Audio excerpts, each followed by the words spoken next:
ইসলাম ধর্ম গ্রহণ করলেন ক্রীড়া সাংবাদিক দেব চৌধুরী। ইসলাম ধর্ম গ্রহণ করেছেন বাংলাদেশের জনপ্রিয় ক্রিকেট বিশ্লেষক ও সাংবাদিক দেব চৌধুরী।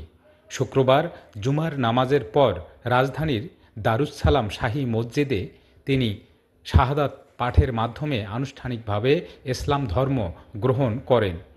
এ সময় সেখানে উপস্থিত ছিলেন জনপ্রিয় ইসলামী আলোচক আব্দুল হাই সাইফুল্লাহ।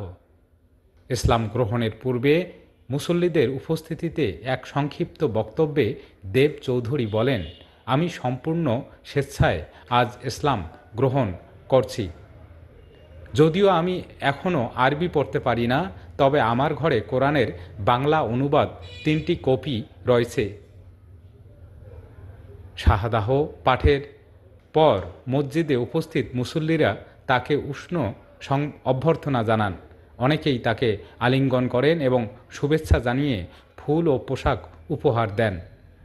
তার ইসলাম গ্রহণের খবর সামাজিক যোগাযোগ মাধ্যমে ছড়িয়ে পড়লে তা আলোচনার কেন্দ্রবিন্দুতে পরিণত হয়। দেব চৌধুরীর এই সিদ্ধান্ত বাংলাদেশি ক্রীড়াঙ্গন ও গণমাধ্যমের একজন ব্যতিক্রমী ঘটনা হিসেবে চিহ্নিত হচ্ছে। ইসলাম গ্রহণের পর তার নতুন নাম কী হবে এবং এই পরিবর্তন তার পেশাগত জীবনে কী প্রভাব ফেলবে তা নিয়েও কৌতূহল দেখা দিয়েছে।